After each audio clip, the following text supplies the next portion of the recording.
Morning, morning, morning. How you guys doing? Welcome back to Ty Sports Picks 24. Ty Sports Picks 24, the number one growing sports picks show on YouTube. I appreciate you guys supporting me. We're gonna get to the picks, but also remember this is an independent channel, so I'd appreciate you guys supporting. Here's the cash app. My bad. It's gonna be $Ty Rebel 22. $Ty Rebel 22. Ty Rebel 22. The link is in the description. Let's get to the picks. I know that's what a lot of people here for, the picks. Okay, so first NFL preseason game. I usually don't do preseason games, but I got a good feeling with this. If you can do first half, cool. But if not, just money line, the Houston Texans. I know it's a point and a half, but we're going to go with the Houston Texans. Then in baseball, MLB, we got the Baltimore Orioles. We have the Kansas City Royals, the Atlanta Braves, and the Los Angeles Angels. All money line, no spreads, all money line. The link, not the link, but all the picks will be in the description.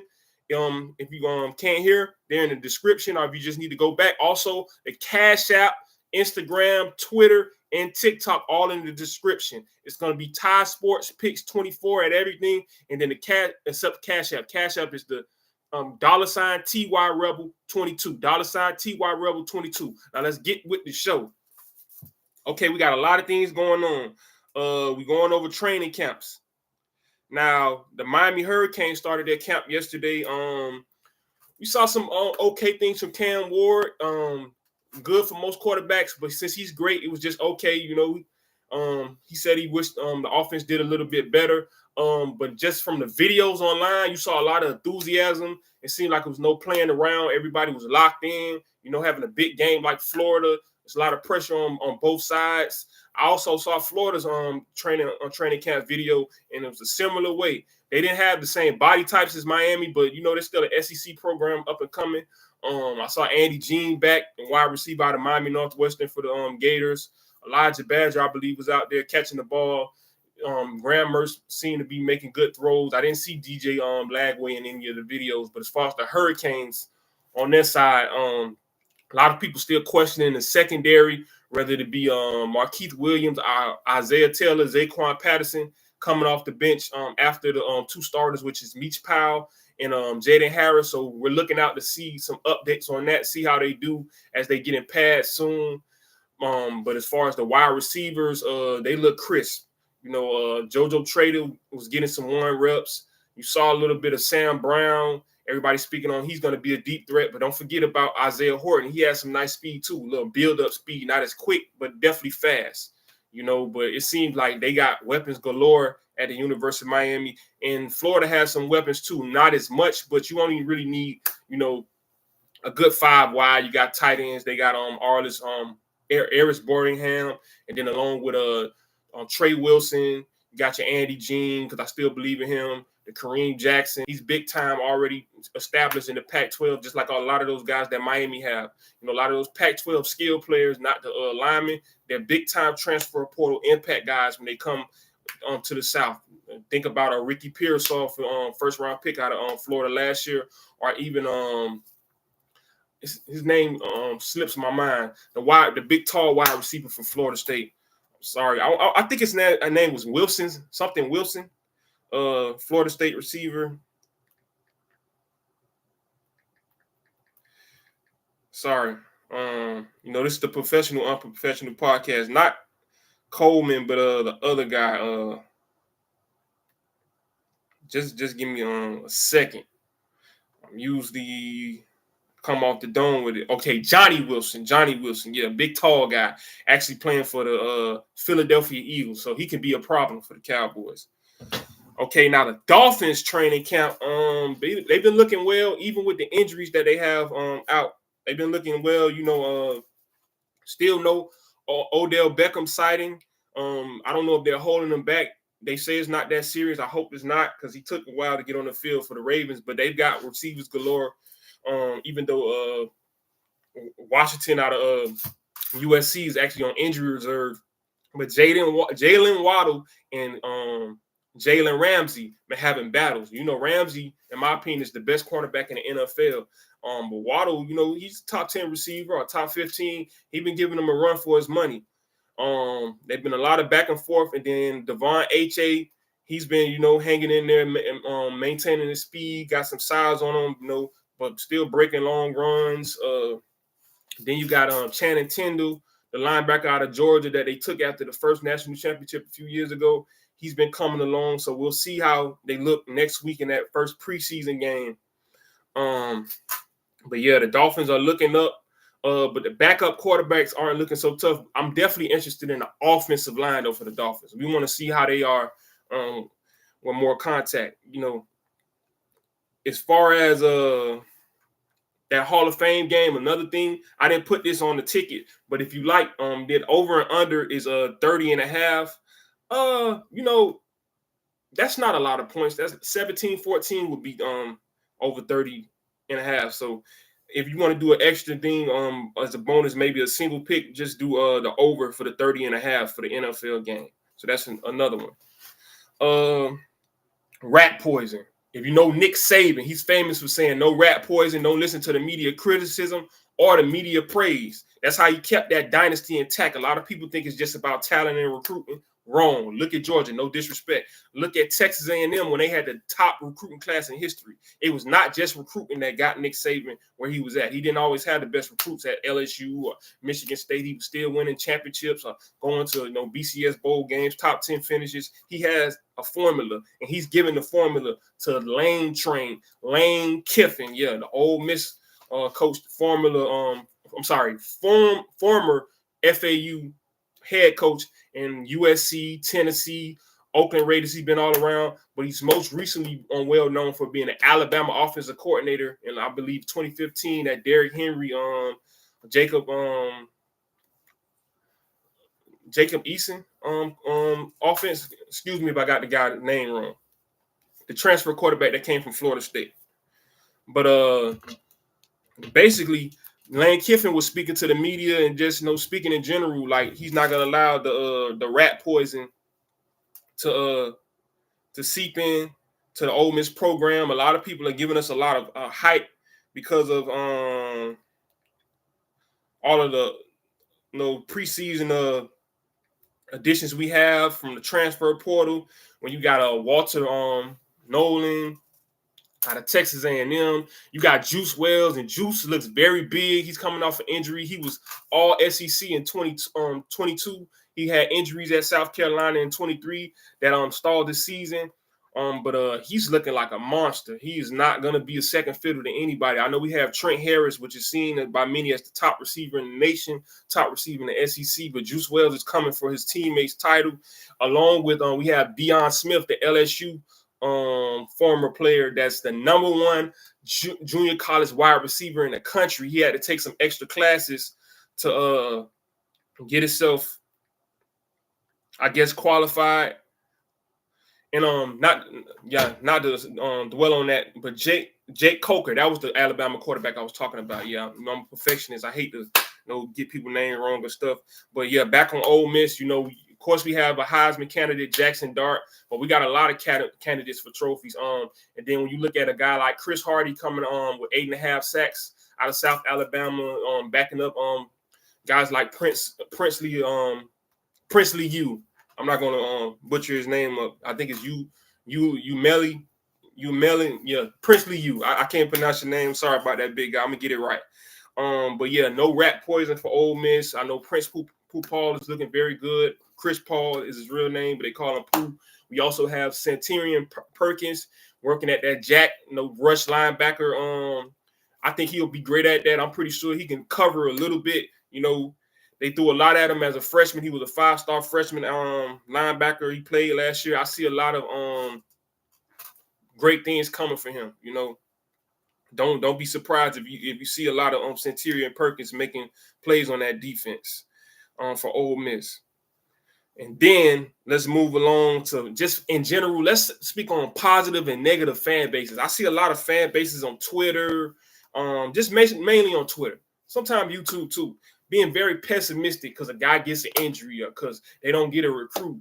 or fire the coach or this or that. Man, sometimes, it's better to have one in your hand than two in the bushes. You know what I mean? And especially when the season hasn't even started yet. And even with NFL teams, people talking about a good strength of schedule, bad strength of schedule. NFL football is not college football. College football is more predictable because of the recruiting thing. You can grab this guy, grab that guy, grab that guy. NFL has drafts, free agency, retirement, and then guys are getting older. Guys are getting young, well, not younger. Young guys getting older, old guys getting older. So guys are regressing and progressing. So you can't go off of last season, too much. Maybe with quarterbacks, offensive lines, defensive lines. No, I say offensive lines because they age better. But I'll say this. Don't count your team out because of the schedule. A lot of people talking about who has tough schedule. Like prime example, like the Chicago Bears. There's a lot of Chicago Bears fans been responding, clicking on the video I did for them going 10-7. People skeptical. Okay, yeah, they got Green Bay. Yeah, they got Detroit. Yeah, they got the Vikings. Vikings got some skill position guys, but we don't know what the quarterback's going to look like with Sam Darnold or with the rookie J.J. McCarthy, which I think he needs a year to sit because he wasn't used that much at Michigan. They ran the ball more. But in general, football in the NFL is the main sport where you can go from the bottom to the top very quickly. Think about the 99 Rams. Think about all kinds of – think about last year's Detroit Lions. It's not a abnormal thing for a couple playoff teams to be teams that were in top 10 drafting. Look at the Houston Texans last year with C.J. Stroud, And speaking of strength of schedule, one team that's been picked to do pretty well, they haven't been picked by the media, but by Kirk Herbstreit to do really well, is the Rutgers Scarlet Knights. The Rutgers Scarlet Knights. Rutgers 2024 football schedule. This is the professional. On August 29th, Rutgers will be playing Howard at 6 p.m. Unprofessional podcast. Okay, they got Howard. They got Akron. They got Virginia Tech, Washington. They got Nebraska. They got Wisconsin, UCLA, USC, Minnesota, Maryland, Illinois, and Michigan State. Now, again, last year is not this year. Rutgers does have Greg Schiano, and he was an old Miami coach, used to recruit in South Florida, help build that program up in the mid-2000s. He's done it before. He beat Miami in the bowl game. So he does have something. He does have an NFL, like type of back. I believe that running back is still there from the bowl game. But I'm going to say this. Michigan State can be one to watch. They got Oregon State's old coach and Oregon State's backup quarterback that was behind DJU, but he's very promising. He was one of the top guys in the transfer portal. So you got to watch out for that. You got to watch out for that USC game because if they can do nothing else, they can score, and they're going to USC. Then you got to look at UCLA. They got a bunch of NFL guys on the coaching staff, and they were 8-5 last year. They didn't really lose much. Then you got to look at Wisconsin. Wisconsin's looking for a bounce back year. They got a good staff. Luke Fickell. If TVD can have his head on straight, he can be deadly to himself and his team or deadly to the opponent. Ask Texas A&M. Washington, they're not a national championship team, but they're still probably I say 22, 23 ranked team. I wouldn't sleep on Washington, but a lot of people are up on Rutgers because they don't play Ohio State, they don't play Michigan, they don't play Oregon. So they ducking the big boys. Whoever put this schedule, you're dead wrong. Yeah, you're dead wrong, like Biggie said. You know what I mean? Let's go to Florida State fall camp. Some people are saying that it's cap. For the old folks that don't know, cap is, that means, you're lying, you're exaggerating. Some people say you're flogging. But the coach Mike Norvell says DJU is doing very well. He's making NFL throws, and we all know he was the top recruit when he was coming out of high school. And he put up 300 plus yards on Notre Dame, at Notre Dame when he was at Clemson, when Trevor Lawrence was out with an illness, I think COVID, back in 2020. So, and then we see what's going on with Cade Klubnik at Clemson. So that's back-to-back five-star quarterbacks that show some signs, but they're not getting it done. So is it Dabo falling off, the offensive coordinators falling off, or is it the players? Because DJU did well his last year at Clemson, just not that well. They had to take him out in the ACC championship game to win. And, that kind of, I guess, was depressing for him. He transferred to Oregon State. He did excellent at Oregon State. You know, he did pretty good. But with Mike Norvell, he is a quarterback whisperer. So, you know, with Mike Norvell, who knows what kind of jumps he can make. Also, the Tennessee Volunteers, I may do a player profile on their running back, Dylan Sampson. That's a guy I like. He reminds me of the Jalen Wright dude that the Dolphins just drafted from Tennessee, a fast guy. He's built, you know, kind of like a muscle hamster type, you know, nice body type, you know, runs hard. They had him mic'd up a video of him on Twitter. He seems like he's leading his teammates, you know, a Louisiana kid, you know, just like Florida. Louisiana got a lot of ball players. They go hard. Also, back to Ole Miss, Henry Parrish. He was seen as a rotational back at Miami. They thought that's what he would be at Ole Miss. You know, with them having Rashad Amos, with them still having a couple of guys coming back, the running back that they got from SMU a few years ago. They had a couple backs that were 1,000-yard back, 600-yard back, 500-yard back. But I think besides Amos, I think Parrish might really take a lot of those carries because he's put on a lot of weight. I can see it. Maybe he lost weight and just put on muscle, but Henry Parrish does not look like the Miami or the old Ole Miss Henry Parrish. He looks like an NFL guy. I think he really he's trying to make his last year something that's gonna be very pivotal into him going to the next level and maybe him being part of a national championship team. I predicted Ole Miss to win it all. Okay, Virginia Tech. Please, can somebody tell their quarterback to chill out? I was looking on Twitter, and Virginia Tech's quarterback took shots not only at Florida State, but he took shots at Miami too. And you know, he trains with Cam Ward. So you know they got a little rivalry going. You know, they friends. You know, they both from Texas. But it was very interesting. You know, the things he had to say. He was saying, basically that these fan bases only show up for big games and that they're overhyped, you know. And he said Florida State atmosphere is overhyped and that they're not better than Louisville. Now, I don't know about the better than Louisville thing because Louisville's good. They were just, 10 or 9? Yeah, they were a 10-win team last year. So that's not saying much.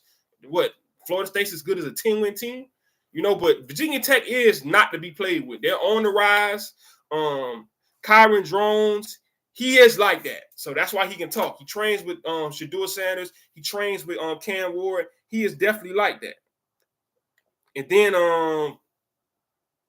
what else do I want to touch on? Tristan Wirfs, highest paid offensive tackle in NFL history. Way to go, Tampa Bay Buccaneers. I actually think this is worth it because, see, Baker Mayfield didn't take no big deal. He got a nice deal, but guess what? He needs protection, and he knows that. So they paid his offensive tackle. This is what I'm talking about. You got to pay for your protection. You know what I mean? If you're going to have gold chains, you're a rapper, you got to have the bodyguards, okay? The quarterbacks need the bodyguards. Tristan Wirfs, 5 years, $140 million for the 3-time Pro Bowler. Yeah, no, way to go. You know, buy your mama a house, you know, put some money into some stocks. Don't spend it all in the strip club, man. Okay. Also, I want to touch on this. It's a guy named, a page named Big Game Boomer, the Big Game Boomer Show. Now, he does a lot of lists on coaches. I'm not going to go all through the list, but I did want to touch on some interesting things because wide receiver, you know, that's a sexy position. A lot of people like wide receivers. So for all you recruits out there, for all you fan bases that want to know why we aren't getting the top recruits, according to Big Game Boomer, these are the top. We're going to go top 10. I'm not going to do the whole list. I may go top 15. Top wide receiver coaches. Not units, but the wide receiver coaches. So at Ohio State, we got Brian Hartline. They're saying the Alabama coach, Jamarcus Shepard. They're saying Jacob Peeler at Missouri. They're saying Cortez Hankton at LSU. They're saying Emmett Jones at Oklahoma. They're saying Junior Adams at Oregon. Kevin Cummins at Washington. Ron Dugans at Florida State. And he's been getting a lot of top recruits in this recruiting cycle for 25. I believe he has 3 4-stars. He got some bad boys coming there. Nick Edwards at Washington State. Dennis Simmons at USC. Now, for the Miami Hurricane fans, we're going to skip to 16. Kevin Beard is number 16. Looking for the Florida Gators. I don't see the Florida Gators coach. That's unfortunate. I do see all the way at 45, David Betty at FAU. That's okay for a G5 program. Now, a lot of people have been criticizing Clemson's wide receivers and blaming that for the quarterback lack of success. Clemson's wide receiver coach, Tyler Gresham, is number 36 in the country. You can go look this list up on your own from Big Game Boomer. Do I have anything else for the show? I think I touched on pretty much everything. Okay, yeah, preseason. Now, we got a lot of teams that complain about depth. I don't know why they did this. You know, they talking about going to 18 NFL games, but they only got 3 preseason games unless you play in a Hall of Fame game.